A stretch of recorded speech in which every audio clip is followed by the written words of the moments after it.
Ahí estamos. Bueno, arrancamos. Habíamos visto el lunes pasado que Buenos Aires, que hasta ese momento era una ciudad, una villa, prácticamente como la que podría ser Santa Fe, una ciudad marginal que había sobrevivido gracias al contrabando, sobre todo al contrabando con Brasil, con la colonia, con Portugal, digamos, con la colonia portuguesa, en función de varias cuestiones. En fines del siglo XVI ya, y durante unas cuantas décadas, hubo una unión de las dos coronas, la de Portugal y la de España, porque hubo una crisis sucesoria en Portugal, don Sebastián muere sin herederos, no me acuerdo justo la fecha, a ver, dos personas queriendo entrar. Ahí estamos. Hay gente que se desconecta de golpe y vuelve a... Ahí estamos. Pucha, espera. Me quedó tapado el... Vamos a minimizar ahí esto. Perdonen. Muere un rey sin don Sebastián, creo que era. Sin... ¿Alguien me habló? ¿O fue alguna voz que se coló ahí? Bueno, Felipe II estaba casado con una hermana, una Isabel de Portugal, creo que era. No es demasiado relevante eso, esos datos.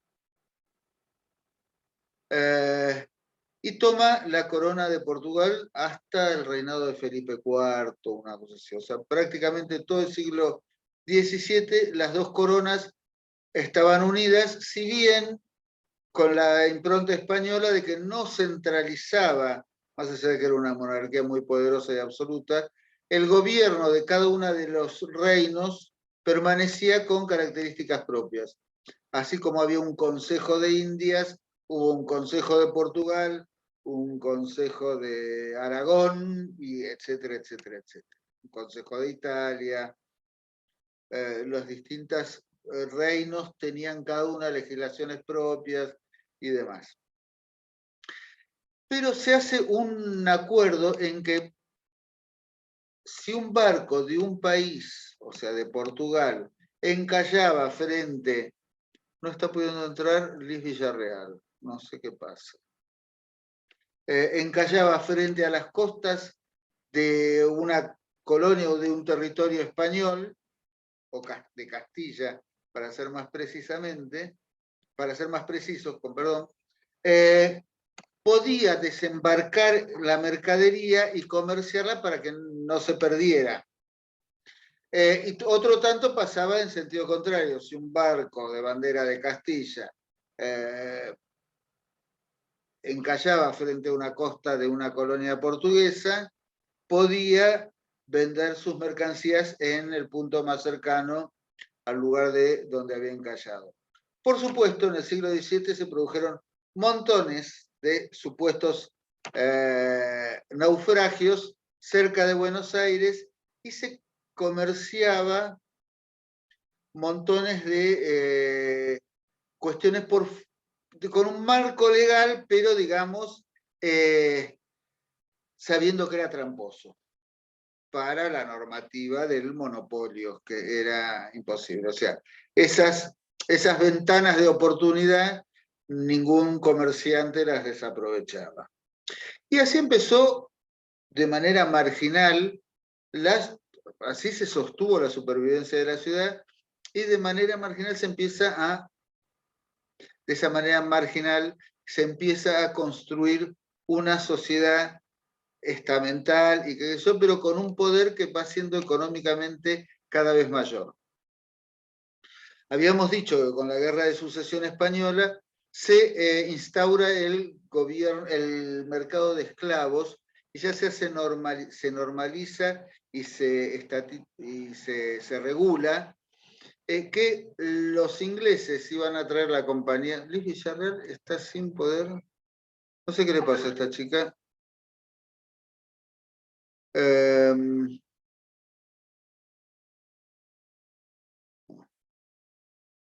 Bueno, decíamos, empieza a regularse el mercado de esclavos.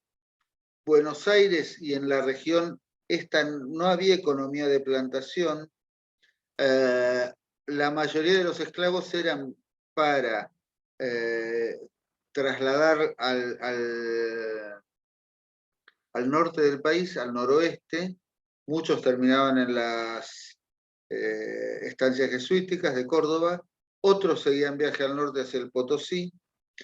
En Santiago del Estero había una economía, había plantaciones de azúcar, nunca a la escala que tuvieron las de Brasil, las de Salvador, pero había una economía de hacienda que justificaba el ingreso de mano de obra esclavizada de África. Y en Buenos Aires los que quedaban, que fueron un número muy importante, eran básicamente productores de servicios y artesanías para que sus patrones comerciaran y demás. No sé si ustedes que son más jóvenes, pero cuando yo era chico en la escuela primaria, algunos nos pintaban la cara con corcho quemado, y éramos los que vendíamos no sé qué, no sé cuánto, en la Plaza de Mayo el día del 25. Este era un poco el reflejo de esa actividad, de esa provisión de mercaderías y servicios que hacía la población esclavizada en Buenos Aires. También servían como nodrizas, por ahí trabajaban en las quintas aledañas a la ciudad, que era lo poco que se producía. Fíjense qué sé yo, esta creo, si mal no recuerdo, es Callao, esto es Retiro, la Plaza San Martín, o sea, esto es el Parque Lezama. Estamos hablando de una ciudad muy pequeña, y este mapa es de 1750, cuando ya todo el núcleo central de la ciudad estaba bastante consolidado y tenía una gran cantidad de viviendas de ladrillo cocido, cosa que el siglo anterior no había sido. Y el crecimiento es muy rápido de Buenos Aires, esto ya en el siglo XIX, el ejido urbano y la zona consolidada era importante. Habíamos visto que... Perdón, sí. en ese tipo, bueno, el mapa, ese croquis que presentó ya se ve claramente la ciudad como se va tornando al emplazamiento en dameros, ¿no? En Sí.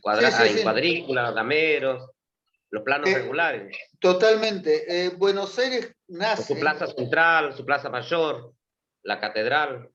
Creo que me mostró una imagen la semana pasada. Sí, sí, ahora después lo vamos a revisar. La imagen de las ciudades en América, salvo que la topografía lo impidiera, siempre va a ser en damero. Hay muy pocas ciudades, qué sé yo, el Cusco, por ejemplo, se asienta sobre la base de la ciudad inca. Entonces, tiene la estructura de las calles como tales. A diferencia de Portugal, donde el crecimiento era orgánico, más como las ciudades medievales, las leyes de India planificaban las ciudades desde el momento mismo del inicio.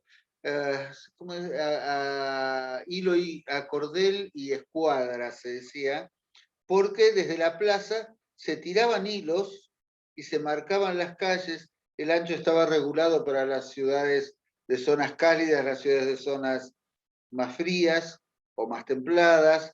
El ancho de las calles en las zonas cálidas tenía que ser menor para que el sol diera menos, y más en las zonas más al sur para que se asolearan mejor. El rumbo siempre franco, en el centro se llama rumbo franco. Las calles son norte-sur oeste y oeste. Este-oeste. Y después, en las costas de los ríos se van siguiendo y tratan de ser perpendiculares a las costas de los ríos. Por eso en Buenos Aires, acá ya en Retiro se ve, empieza a girar porque gira la costa del río y sigue en ese sentido. Y vamos a ver montones de calles, la estructura actual de la ciudad todavía sigue ese patrón.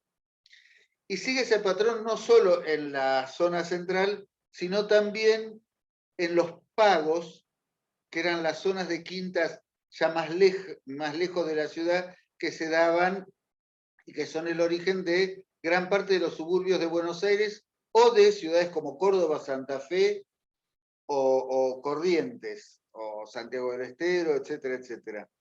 Que son, en Buenos Aires eran el pago del Monte Grande, que iba más o menos desde Belgrano hasta el Tigre, y uno ve las calles de esa zona, que hay muchas que son perpendiculares al río, y hay un camino que muchos conocerán que se llama el Fondo de la Legua, porque se presentaba unas tantas varas de frente, no me acuerdo exactamente, por una legua de fondo. Y por ahí pasaba un camino, porque era donde se terminaban esos predios, y se les entregaban a los pobladores al fundarse la ciudad. Chacras en las regiones, después está el pago de la Matanza sobre la costa del Riachuelo, y el pago de la Ensenada desde Quilmes hasta lo que es hoy La Plata, más o menos. Y después después se creció hacia la Magdalena, o sea, hasta casi la Bahía de San Borondón. Pero bueno, no nos vayamos más porque esta no es una clase de historia urbana. Decíamos que Buenos Aires crece mucho a partir de la necesidad estratégica de consolidar las fronteras y frenar el avance portugués y el inglés.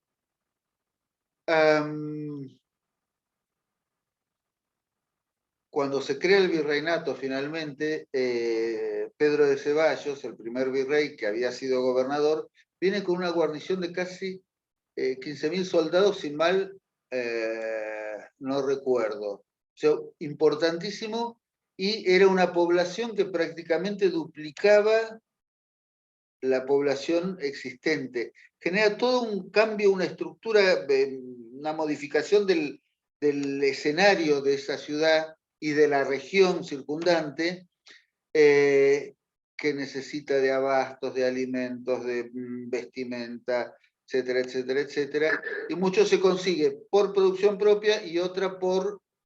¿Qué haces, Pablo? ¿Llegaste? Sí, ¿Cómo va? muy bien. Me alegro. Tuve una reunión por una tesis que es sobre artesanía. Pero bueno, ahora después. Bueno, Dale. estábamos repasando un poco lo Sí, de... sí, sí. Los mapitas lo vimos la última vez. Sí. Bueno, y otra de las cosas que es importante también destacar para la singularidad que va adquiriendo Buenos Aires respecto de incluso ciudades cercanas, como veíamos Santa Fe, ese contacto con el Brasil, yo creo que hasta se refleja en el lenguaje que usamos nosotros hoy. La pronunciación de la Y tiene mucho que ver con, por ejemplo, lluvia, en portugués es lluva, o llorar, también se pronuncia, es más parecida a nuestra pronunciación a la del portugués que a la del castellano. Sí. También influido por el andaluz y por el canario, ¿no? Como casi toda América del Sur y que el Caribe. Pero bueno, acá tiene características muy propias que pueden tener que ver con eso. Entonces, la ciudad consolidada, habíamos visto que es un cuadro de Matisse de principios del siglo XX, pero bastante bien documentado, con el resto de lo que habían sido las construcciones de los jesuitas antes de trasladarse a la Manzana de las Luces, todavía de tapia y con techos ya medio ruinosos, pero permaneció hasta principios del siglo XIX, como Piquete de San Martín se llamaba. ¿Sí? Igual es ideológico, ¿no? Eso. Muestra el poderío español al lado de los jesuitas, ¿no? Y sí, Buenos Aires es una capital del despotismo ilustrado, a diferencia de Lima o México, Claro. ¿no? Que son más capitales del siglo XVII, de los Austrias. Esta es una ciudad bien borbónica. Y si uno se pone a fijar con detalle en la arquitectura, el estilo dominante, el lenguaje dominante es el neoclasicismo. O sea, a Buenos Aires, por esas necesidades militares, más que arquitectos, como viste, desde el principio del Cabildo, al principio del 18, lo hace un jesuita, Bianchi, ¿no? Tiene un pequeño detalle barroquito por ahí. La iglesia de San Ignacio es barroca, hay varios edificios barrocos. La vieja casa de Basavilbaso, donde funcionó la aduana originalmente, en Belgrano y Paseo Colón, tenía un peinetón, la entrada, peinetón se dice al adorno, tenía forma de peinetón, sobre el portal de entrada, muy barroco. Pero el lenguaje que traen los ingenieros militares que hacen el fuerte, que hacen las fortificaciones de Montevideo. Montevideo era una ciudad que estaba amurallada. Las murallas del Sacramento, de la colonia del Sacramento, para la defensa con los portugueses. Esos son una serie de ingenieros que también construían, no estaba tan diferenciada todavía la profesión de unos y otros, pero uno ve el lenguaje esto, más neoclásico, una impronta más austera, no solo porque no éramos Lima, sino porque también el barroco venía decreciendo. Vamos a ver en el siglo XVIII una Buenos Aires que se consolida. Esta es la segunda edificación de ladrillo junto con el fuerte, que cocinaban los jesuitas, la iglesia de San Ignacio, que está prácticamente como la conocemos hoy, el colegio, que solo queda una tira ahí pegada a la iglesia, el huerto del colegio. Este es el patio de la Procuraduría, que todavía está, con entrada, es lo único que es la diagonal. Eso es la manzana de las luces. La manzana de las luces, sí, sí, sí. Las casas redituantes, y después acá se completa el colegio, y después se hace el Colegio Nacional Buenos Aires. El perfil que adquiere Buenos Aires ya a fines del siglo XVIII es el de una ciudad consolidada, sobre la barranca, con un gran movimiento comercial, con templos y edificios civiles, como el Cabildo o el Fuerte, y casas particulares de gran porte, y una población que ya a fines del dominio español se acerca a la de Lima.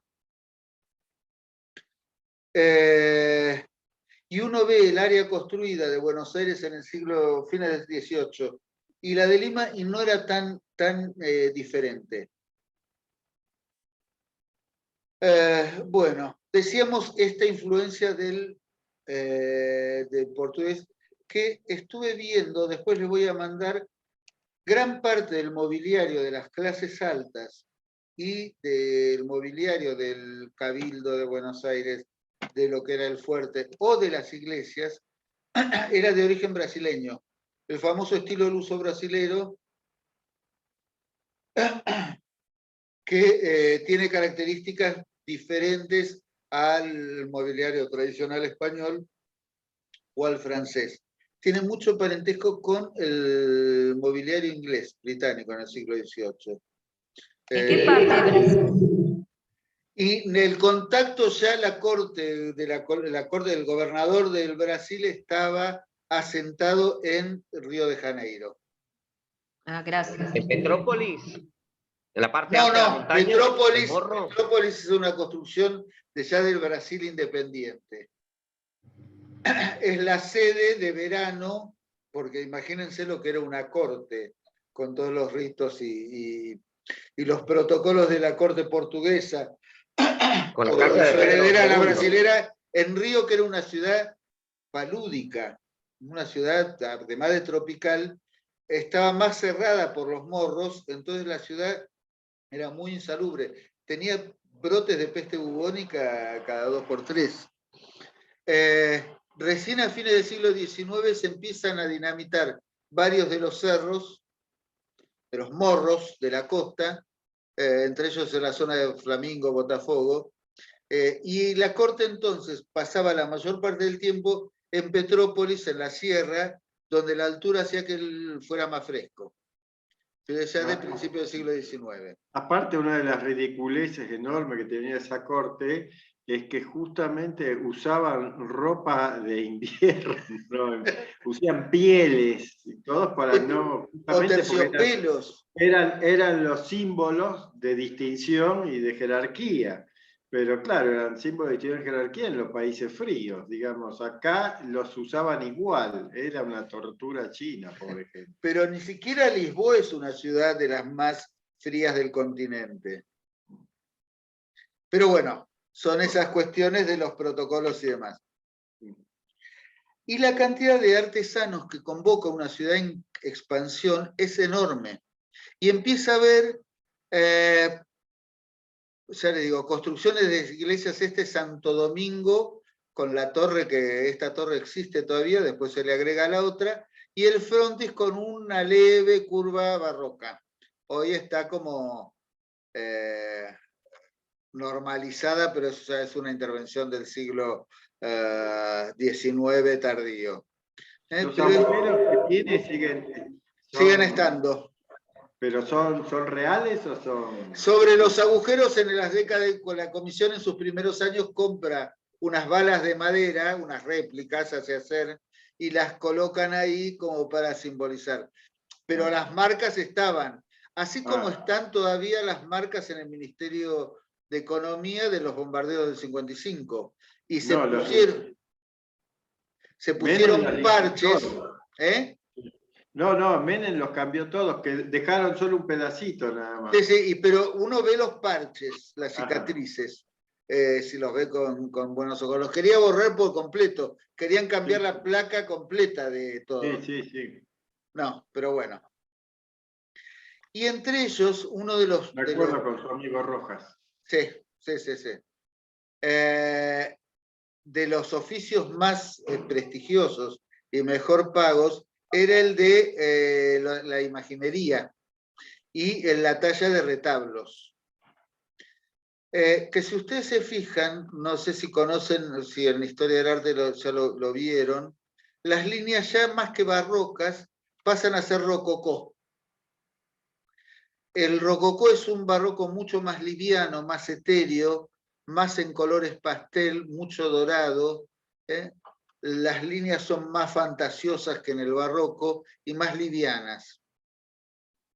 Esto exige un grado de oficio, de manejo del oficio notable, porque además de la pintura está el dorado a la hoja, que es muy importante y es un oficio muy caro y hay que saber usarlo muy bien para no desperdiciar material, para no perder el pan de oro, etcétera, etcétera. Este altar, que es de principio del siglo XVIII, del Pilar, es, si se quiere, de líneas más barrocas y está más emparentado con la... Debe haber habido artesanos, no está muy documentado, artesanos del Alto Perú o de la zona norte, no sabemos bien. Es muy interesante, sí, el coronamiento ya sí tiene más líneas rococó.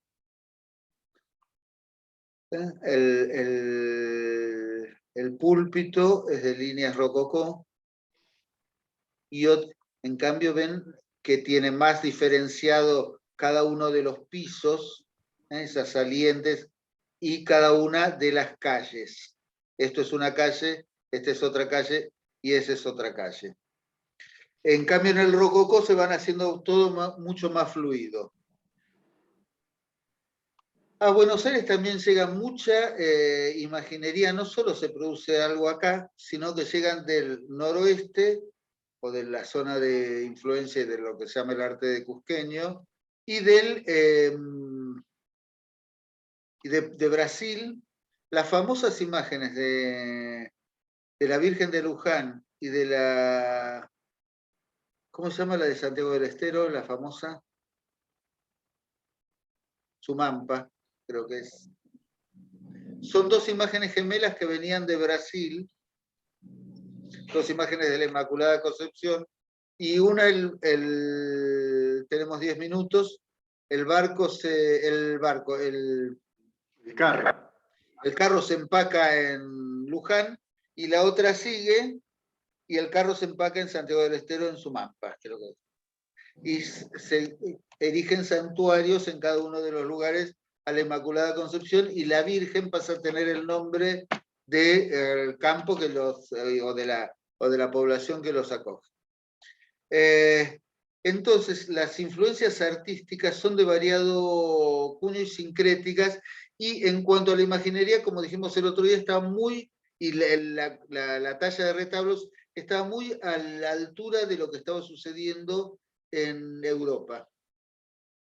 Las ciudades puerto tienen esa conexión y esa información que por ahí una ciudad mediterránea conserva más las características que fue adquiriendo a lo largo del tiempo. En cambio, lo de Buenos Aires fue mucho más explosivo.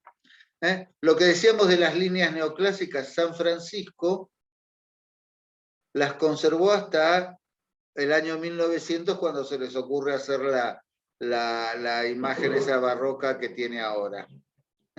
Pero ven las líneas horizontales, verticales, la decoración es muy escueta, pero correcta. Otro edificio con ciertas características entre barrocas y neoclásicas es el proyecto que se hace para San Telmo, para la Basílica de Nuestra Señora de Belén, la parroquia de San Telmo. Este es el patio que ahora funciona la Fundación Mercedes Sosa. Acá estuvo la cárcel de mujeres y perteneció al Servicio Penitenciario Federal hasta hace pocos años. Y esta capilla en muy mal estado, pero todavía se conserva. Hace 6 años. Hasta hace 7 años. ¿Qué cosa? Pertenecía al Servicio Penitenciario. Sí. Y estaban viéndose a ver en la época si se quedaba o no se quedaba, porque realmente la fundación, encima ahora que se murió también el hijo de Mercedes. Está en conflicto ahora ese edificio también. Sí. Es un tema. Yo estuve con él, ay, no me sale el nombre, pero bueno, estoy mal.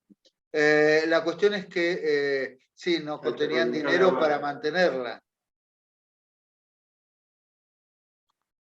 Bueno, y lo que hablábamos, fíjense,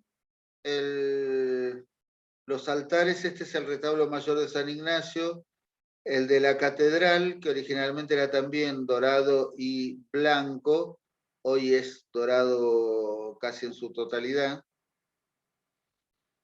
pero esas líneas, más que el peso barroco, esa fortaleza barroca, tienen la ondulación y la levedad del rococó.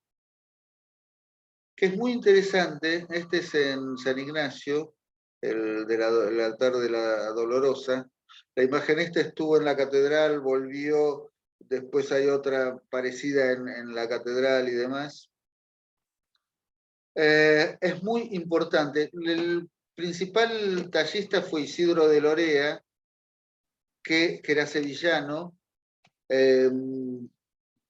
y es el que da el nombre a la Plaza Lorea porque llegó a ser un hombre muy rico en esa Buenos Aires tan religiosa.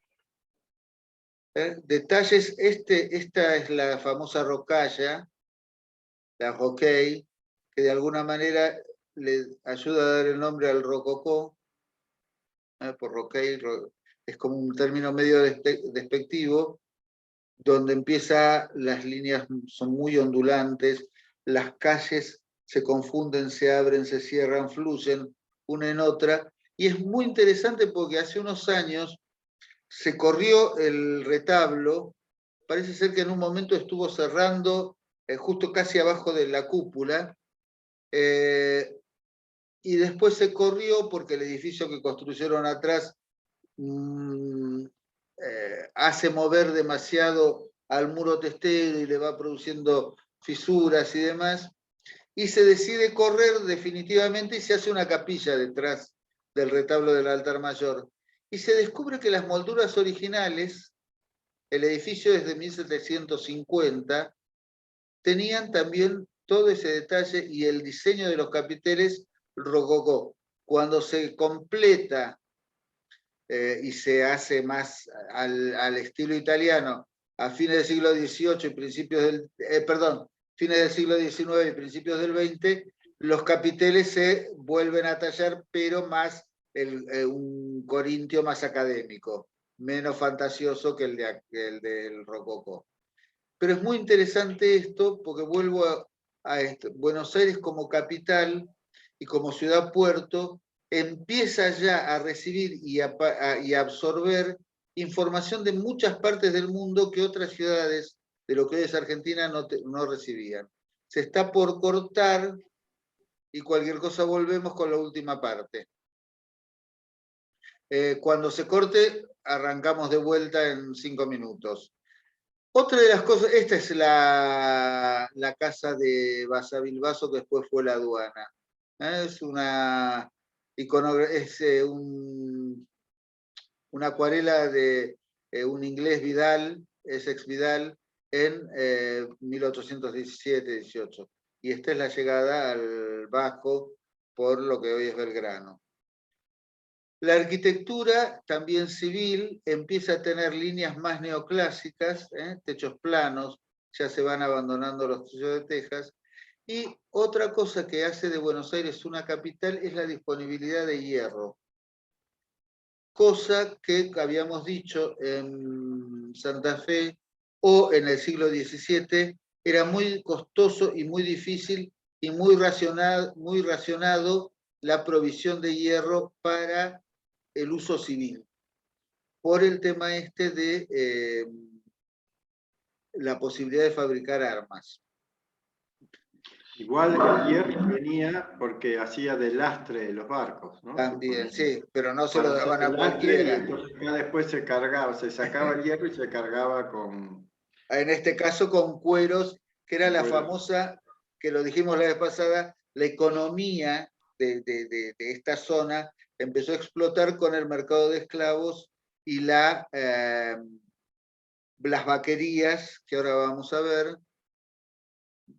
Pero el tema del forjado de hierro también es otra rama de la artesanía que se va desarrollando mucho en Buenos Aires a instancias de este desarrollo edilicio y arquitectónico. En la campaña, en cambio, los usos son más... Una aclaración también. Las veletas era algo que para nosotros hoy es accesorio, pero antes, en esa época, era como un instrumento esencial que tenían que tener. O sea, el uso de veletas de hierro era algo que se usaba mucho. Bueno, el Servicio Meteorológico Nacional de aquel entonces. Era fundamental saber de dónde soplaba el viento. Es cierto. Corto. Sí, se va cortando. Si quieren cortamos ahora y arrancamos en 5 minutos. ¿Hola? Sí. Sí, más o menos así podemos, se va convirtiendo y se va guardando la grabación. Hasta luego. Claro.